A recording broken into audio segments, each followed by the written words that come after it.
Welcome to this episode of Pen to Paper Press podcast. I am Cindy Kochis. I enjoy spending time with best-selling authors, writers, editors, publishers, and creative souls to talk about the processes of developing our stories to completing our works of art. Each episode is an opportunity for us to explore mindsets, prose of wisdom, and the experiences that began our journey as a writer from the moment we put pen to paper. Jeaninne Stokes is with me in the Pen to Paper Press virtual studio. She is a Christian author, educator, and an author coach passionate about helping aspiring Christian authors answer their calling to write. Jeaninne published Lessons from the Writing Wilderness, How I Survived the Journey to Become a Christian Author, and How You Can Too, and Living by Faith. It is wonderful to have you here with me and enjoy a conversation to inspire authors to write. It's wonderful to be here, Cindy, and thank you for inviting me to be a part of Pen to Paper Podcast. You are very, very welcome. It is wonderful to speak with you.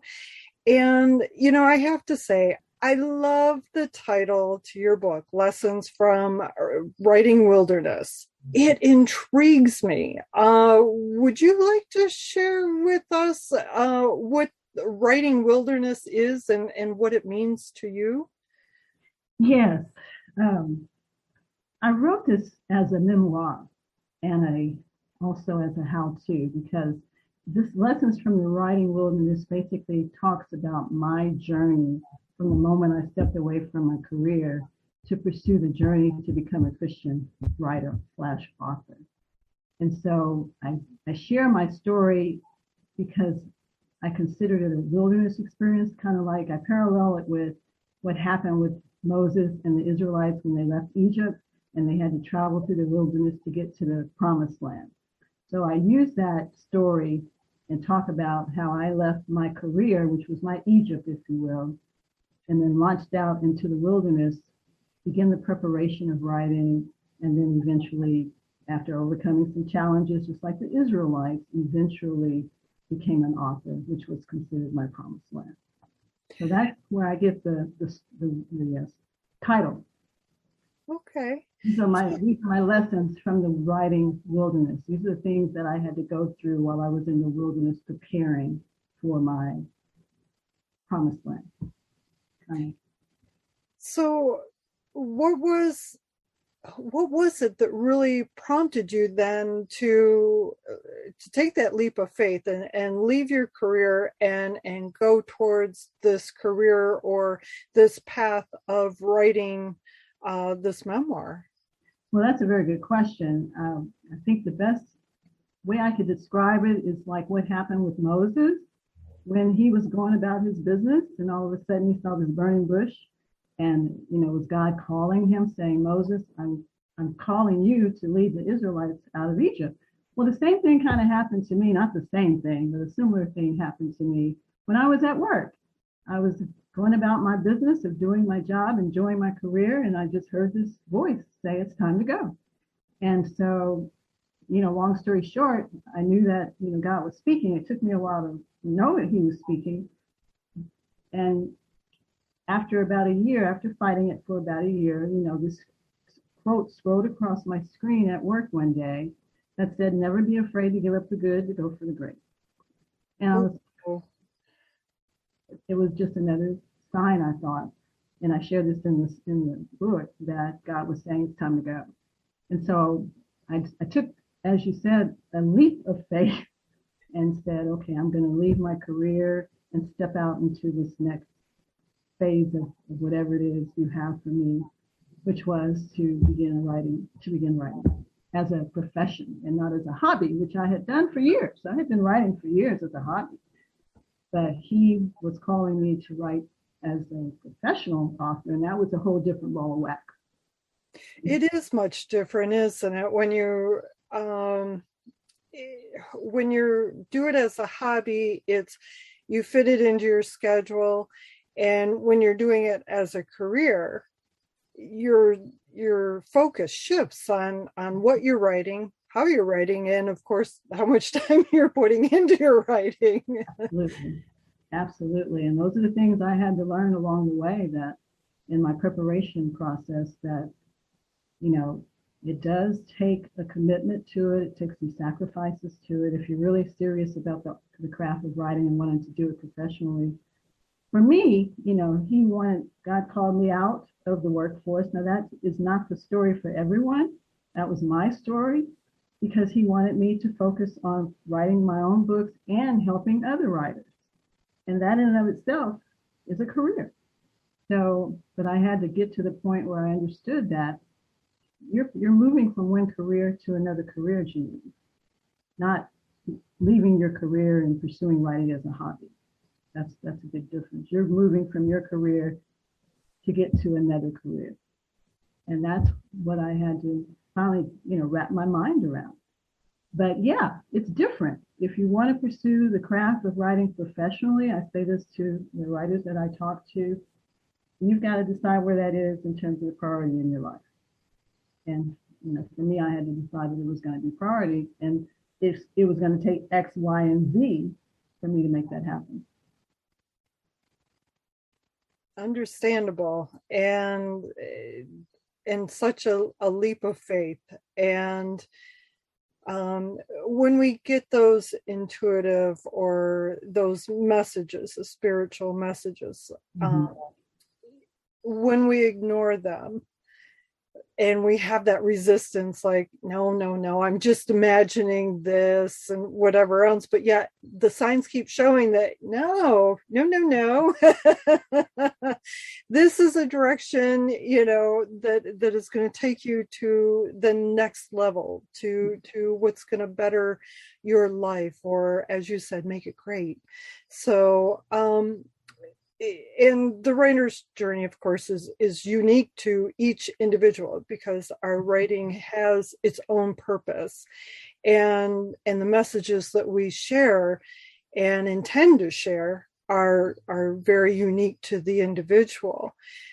So what was it that really just kind of made it that I'm writing this memoir, and you just sat down and said, I'm doing it? I started chronicling my journey once I came home. Because one of the things that God spoke to me about when I came home was, read the story of Moses and the Israelites in their journey, and start writing what you're learning from their journey. So I started chronicling my journey and what I was going through as I was in the preparation mode here at home. And so a lot of the book is based on just my story of the things I was going through along the way to become an author. And some of the obstacles and challenges. So it didn't happen overnight, Cindy. This book didn't happen overnight. It's kind of a compilation of different devotions, if you will, that I've written. They started out more as journal entries, and then when I figured out I needed to really share the story, then I started converting them more into, well, how can they help Cindy, or how can they help, Jeaninne, or somebody else who's beginning the journey that I began, 10 or 15 years ago. And therefore, this book came to life. Let me share my story. And I keep using Moses as an example, but he's the best example I have. There was a point in their journey where God reminded him to write down the things that you were learning.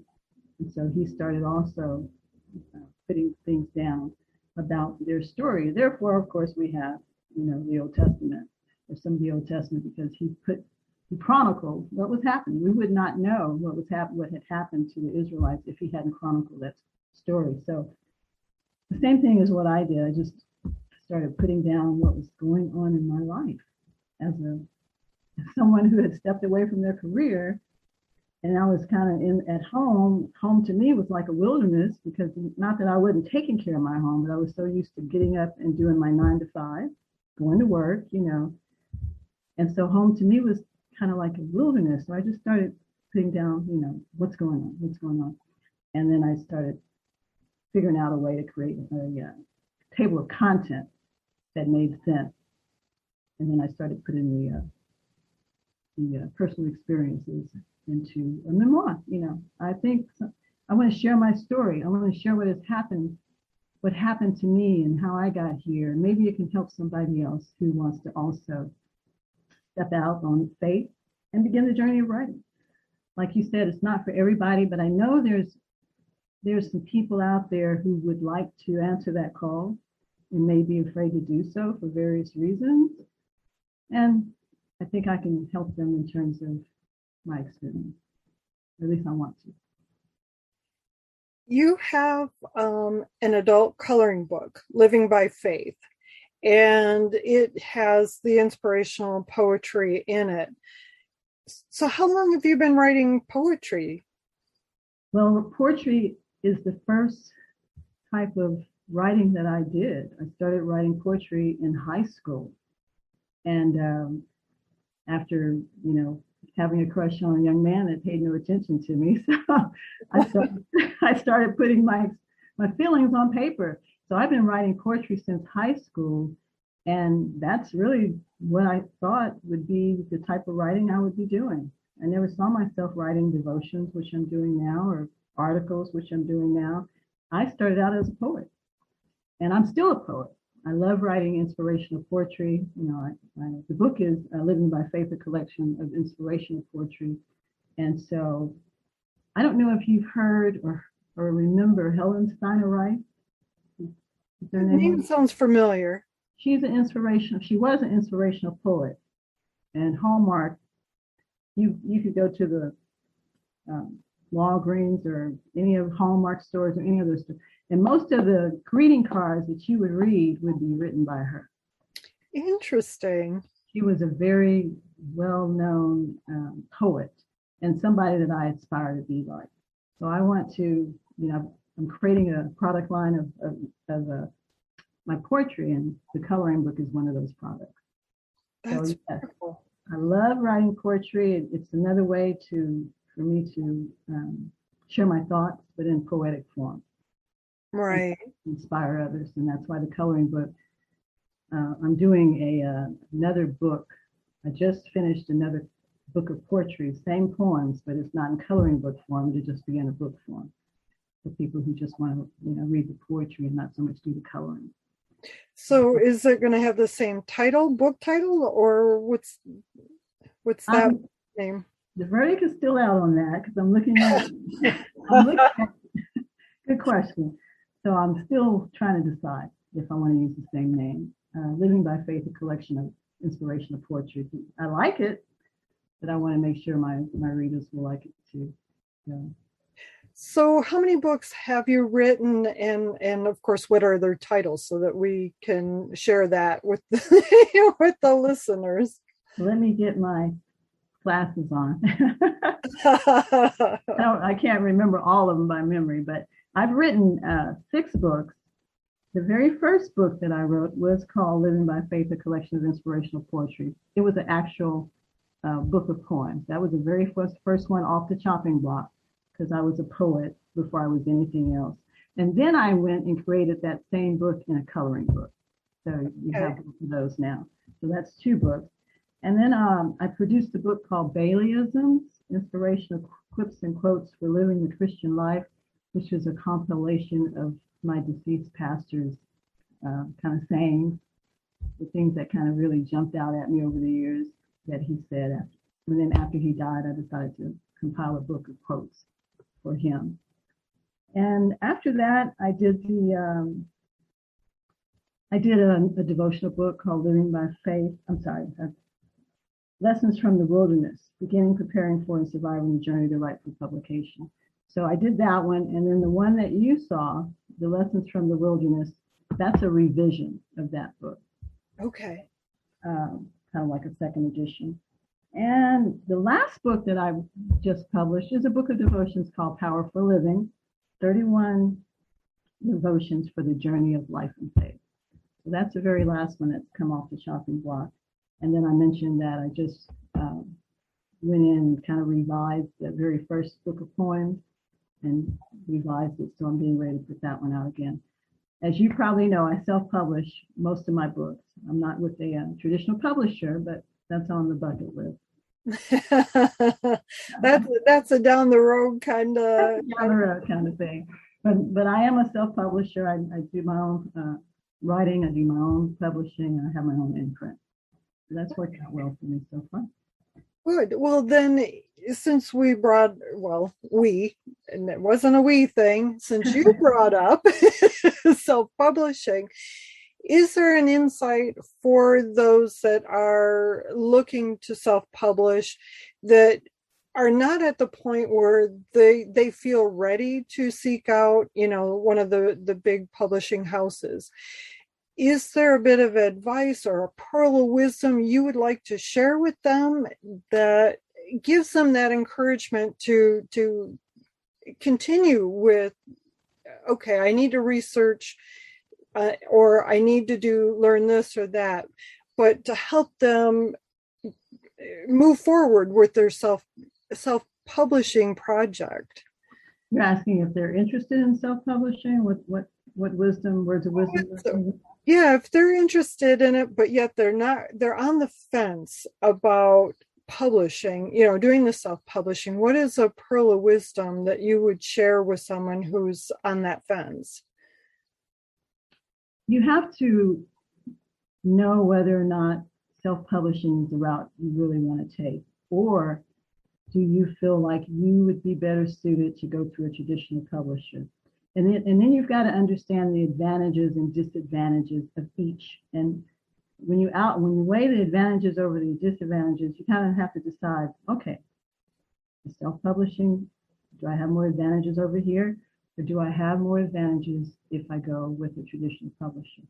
If you decide to self-publish, just understand that you are the publisher. And that means you are doing everything. Do you want that responsibility? Now, you can still go through a self-publisher and pay, somebody to self-publish. That's a different type of self-publisher. But if you go through, for example, Amazon, Kindle Direct Publishing, then either you're going to do all the work or you're going to have to contract out for someone to do some of that work for you. Versus, if you go with a traditional publisher, they're doing that work for you. Right. So I think for me, I think what I have learned is it's good for a season, but then you may decide, okay, I'm ready to transition to traditional publishing and let them do the work, even though you never give up doing all the work. We know that. But I've been doing it now since 2005, self-publishing. And I enjoy the fact that I think the word of wisdom I could give is that you get all of the royalties. So you may put in all the work, but you get all the benefit. And that's the beauty of self-publishing. So if you really don't want to have to give up a lot of your income to a traditional publisher, then pursue the self-publishing route. And you'll find it rewarding because you can see your work immediately, you get your book in your hand immediately, and then you get your royalty and no one else does. So. Right. And then of course, then you've got the promotion, that's hard work, getting out there and marketing ourselves. Right. So you got the flip side of it, the disadvantages, and that you do it all. You are the publisher. And you're not only just a publisher, but you're the marketer. I'm in that stage right now where I'm having to market this book. And so for me, at times it's gotten a little overwhelming. And I say, oh, do I want to, give all of this to somebody else? But I like the independence that it offers me, the freedom that it offers me. So again, you have to just, my tidbit is weigh the advantages of each to help you decide which one is best for you. I like that pearl of wisdom to walk the journey and trust that you're making the right decision for yourself. Mm-hmm. That again, as you mentioned earlier, that it's your journey and it's not for everybody. how you go through it. And one thing that really came up to me when we were talking about your book, the lessons from writing wilderness, was when you were talking about being at home, and now you've got this different wilderness. Mm-hmm. The thought that came to me was uncharted territory, because you were so used to being in that workplace environment. And so then everything shifts and you're not there anymore. And now you're home. And so again, this is that uncharted territory. And how long did it take you to, get that rhythm of, all right, 9 o'clock, I'm sitting down, I'm writing, or, whatever time. I'm not saying that's the time you did it, but, to get into that, this is what I am doing, this is my role. How long did it take you to get into that rhythm? Oh, a couple of months. When I first came home, I was really into, I had a preschooler, I had a child who had just started elementary. So my mindset was, I'm coming home and I'm going to take care of them. I'm going to, be a good mom. I'm going to take care of my house. So I got into that mindset thinking that I was going to do those things. And in my book, I have a chapter called I'm Home, Now What?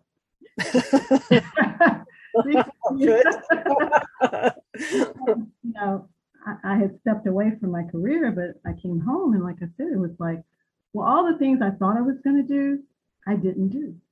My daughter kept going to daycare. My car was still in my garage. I didn't want anyone to know I was home, and it's because I was just I didn't know why I was there yet. And so it took a couple of months after I went through I realized I'm not here to clean, and I just started sitting still and saying, Lord, why am I here? Because I didn't say this to you earlier, Cindy, but he didn't make it clear why he wanted me to leave my career and my job. He just said, go. So at that point, it wasn't clear that he was calling me to write professionally. Really? All he was saying was go. And I couldn't figure out why he was telling me to go. I had just gotten promoted. And so really? I had just gotten promoted.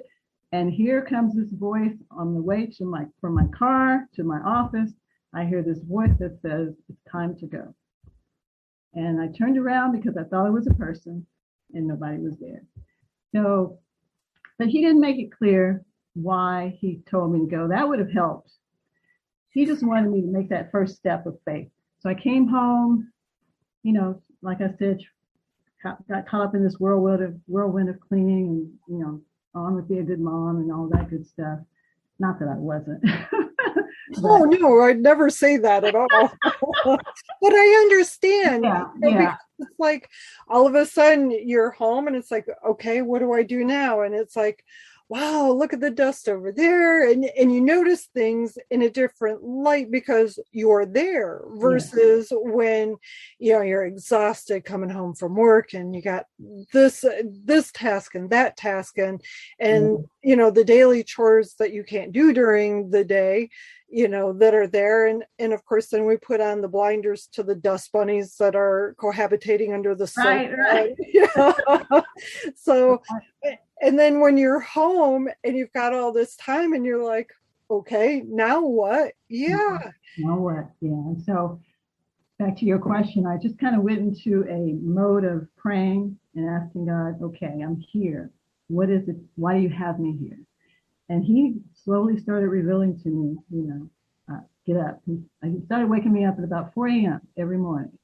And for a couple of times, even though I heard him say, get up, I didn't budge. And then finally, because it kept happening, I said, okay. He said, get up, go to your office. And I said, okay. So I did. And then I opened my Bible and he spoke and said, I want you to read about Moses and the story of their journey from the Israelite from Egypt through the wilderness. And long story short, he was basically saying, I want you to read the story because I'm getting ready to take you through a similar journey. while you're home. You're here to prepare to write. You're going to feel at times as you go through this preparation process that you're going to run all the way back to Egypt, because of the challenges that were going to arise along the way. So he just started speaking to me and telling me, and this is where I started writing down the vision as he started giving it to me of what it was he was calling me to do. And he just said, you're here to prepare for a writing ministry. And you're not only here again to prepare for a ministry for you, but you're here to prepare for a ministry for others. Because my background is education. Okay. And so I enjoy teaching and helping others. That's what I've done. So he just said, I'm just transitioning you from one career to another. And I, of course, so that probably took, I'd say a couple of months before I really started settling in. And I just started coming into my office every morning about maybe 6 o'clock, because I'm a morning person. Started getting up and coming into my office and just journaling, reading about Moses and journaling. And I had no clue what was going to happen to those journal entries at the time. I was just journaling, being obedient to what God was saying. And so did that answer the question? I kind of went around the bush there. No, you're fine. No. And, what keeps coming up for me is I'm hearing how much you trusted. You were trusting the messages. You were trusting yourself, that you knew that you were doing what was best for yourself, for your family, and that you accepted, I guess you could say, the blind faith, because you didn't know what was going to happen forward. Yeah. You didn't have that insight, but you followed your intuition. You followed the messages that you received, and you said, okay, I'm here, I'm doing it. Show me the next step, guide me to the next trail, or again, that uncharted territory in the wilderness. So well, you said it so very well. It was uncharted territory, and I was just taking it step by step, day by day, as to why I was home and what he was wanting to show me. But obedience, as you also mentioned, was the key. And, my faith has always been strong over the years, but this was probably the greatest test of it, stepping away from a lucrative career, and which I share in my story, not really being able to afford to do that financially. So it was a leap of faith. Fortunately, I had a husband that was willing to allow me to step away. And that in and of itself says a whole lot too, because it's kind of like Mary and Joseph. God knew who to pick. And so he picked me because he knew I had a Joseph that was willing to say, well, if God is calling you to do this, who am I to question God? So, but we knew it was going to be a step of faith to do that. And it was. And it still is. Yeah, that's beautiful. Yeah, well, yes, it is. And especially in the times that we're in, of course, many of us our faith is being tested, that everything is going to work out, that we are provided for, that,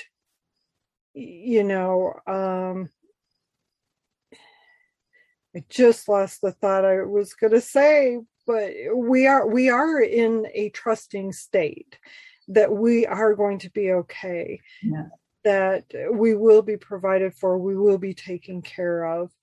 And so when you're helping clients, are you helping them with the writing process, or are you helping them by encouragement? How is your process for helping your clients? Good question. I'm not so much helping them with the writing process. I provide information as to how to get that help. So I'm more of an advisor, mentor, coach.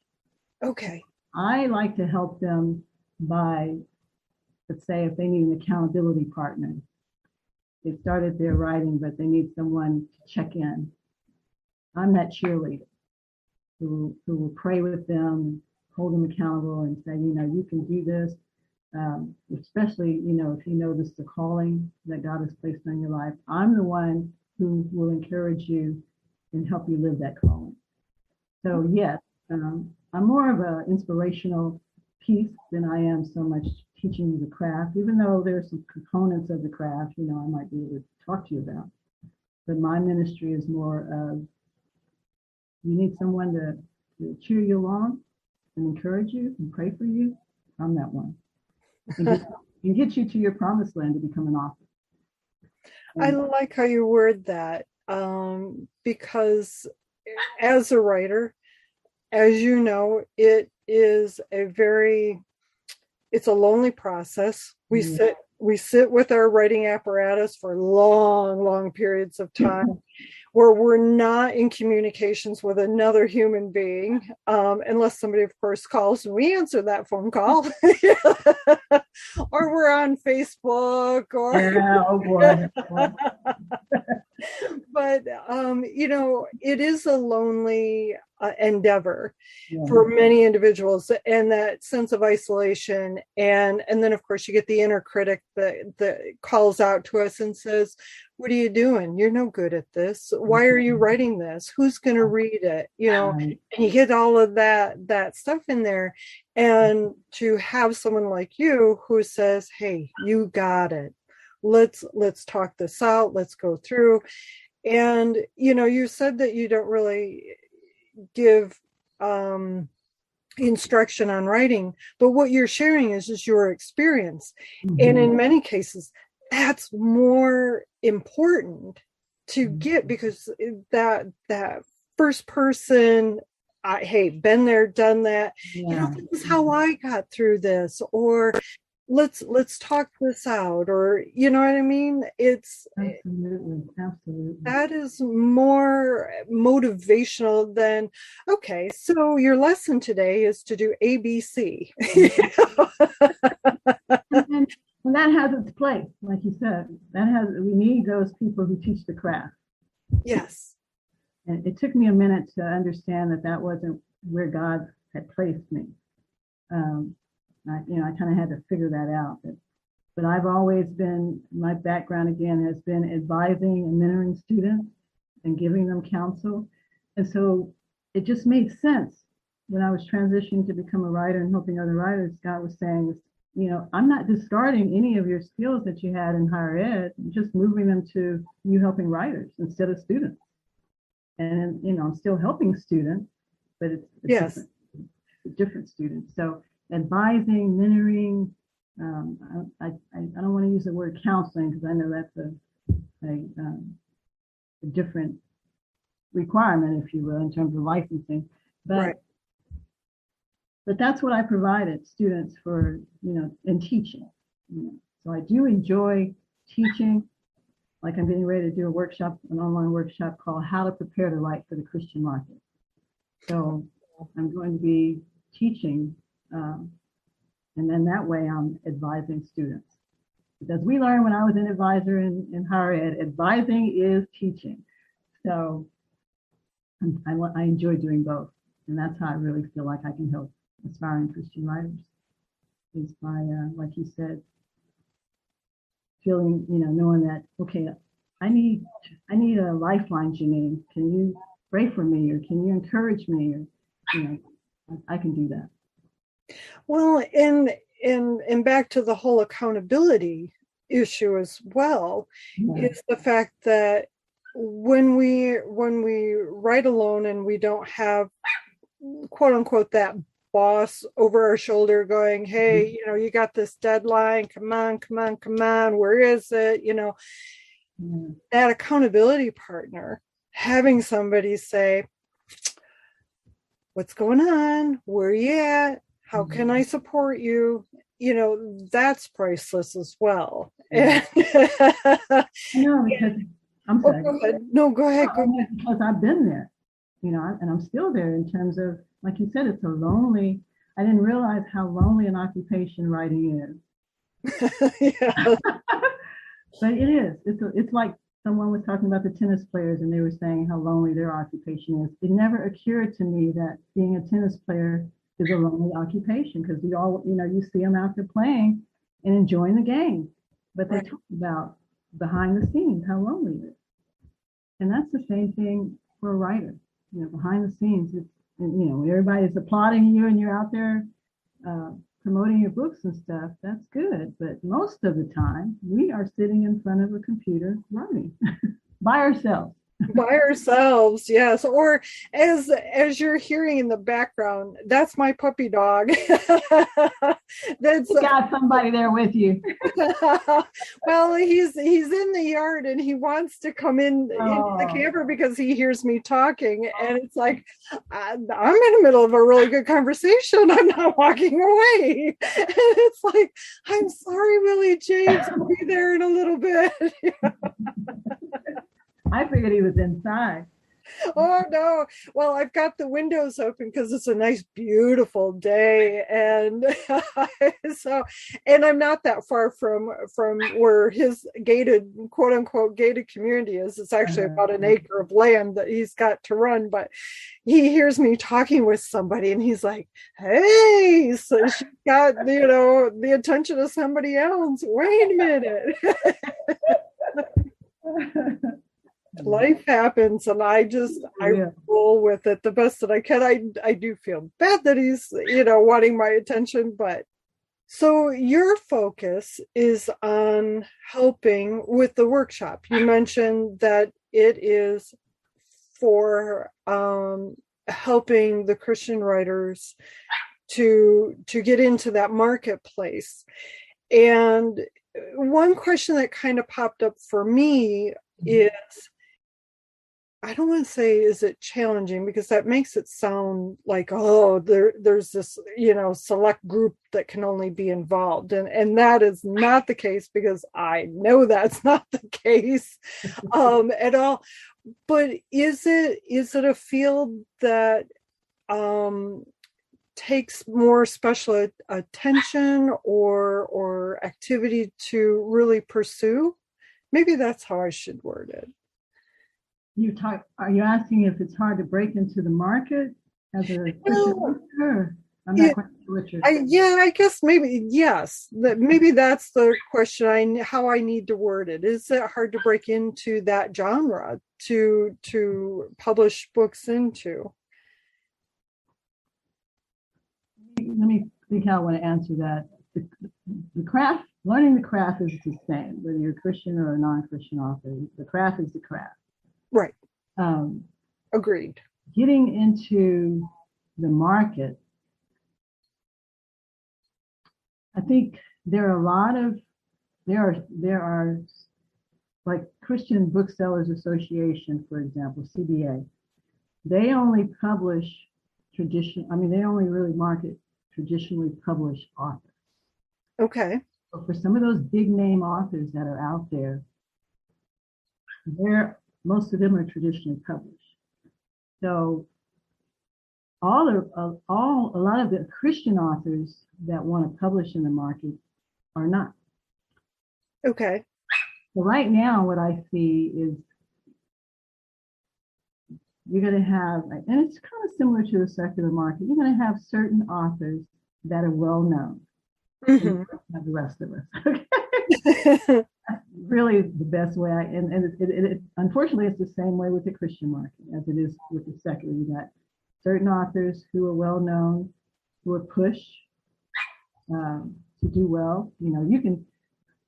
I can name 5 of them right now, that are well known, and because they publish a lot of books, they have a great platform, and they build an audience. And you've got Max Lucado, you've got Chuck Swindoll, you've got Tony Evans, you've got Priscilla Evans, you've got Joyce Meyer. Okay. I can name some of the big name authors that are out there. And when it comes to the secular, you can also name some of those big name authors that are out there. And they're the ones that typically, get most of the advertising exposure, if you will. That does not mean that someone like myself can't ever become one of those big name authors.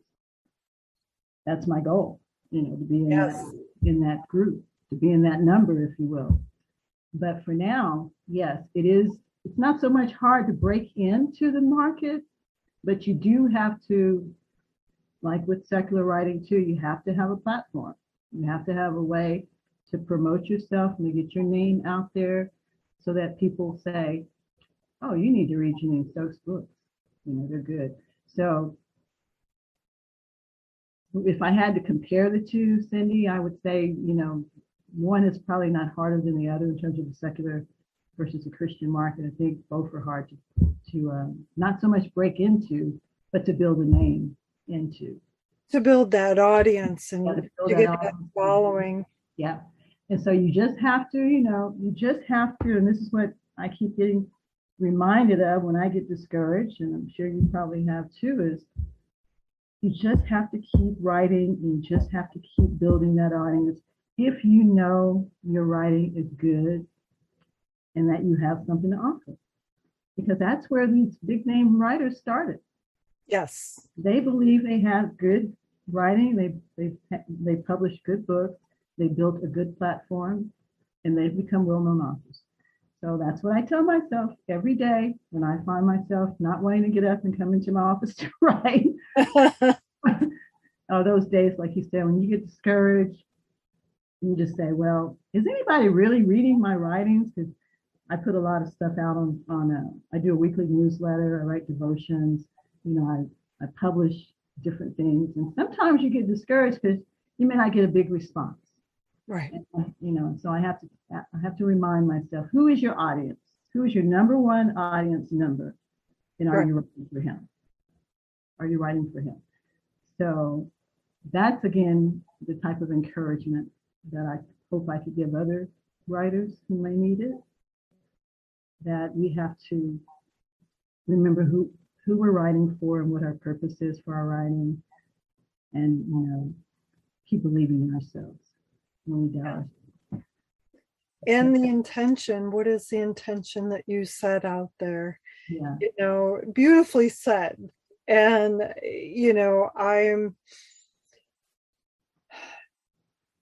it is so important, the things that we tell ourselves, and to have that cheerleader behind us going, you got it. Is just, it's such a blessing. It really is a blessing. And so, and it takes, and for somebody to do that, it's, I don't want to say that it's for some people it comes very natural, and just in our communications here that we've had this this afternoon, is it comes very natural for you to be that person that says, hey, whoa, let's take a step back, let's talk this out, and let's see how we can go forward. Mm-hmm. I can tell that that's the kind of person that you are, and you're listening, you're hearing, because you're asking me to clarify my questions, which, hey, if you don't understand my question, because I am a rambler. And then I get started on a question and it's like, whoa, wait a minute, that's not how I wanted to ask that. Let me reword that. And of course I don't hear it when I'm saying it during the interview, but when I listen back to the podcast, and it's like, oh my goodness, Cynthia, what were you doing? You're no wonder they didn't know how to answer your question. You're confusing them. So, that is something that I'm working on, and trying to make sure that I ask very concise questions. So, but I can tell that you're the type of person who is listening, wants to make sure that the information that you're hearing is what I'm trying to relay. Right. And that in itself is a blessing in regards to, like this interview, to hold that conversation. And when you're doing your ministry, and when you're doing your your coaching and your workshops and helping these individuals, your target audience, your target writers, your target clients, when you're helping them through the processes, whatever area that you're working with them, the fact that you're listening and you're not afraid to say, wait a minute, what did you say? What did you mean?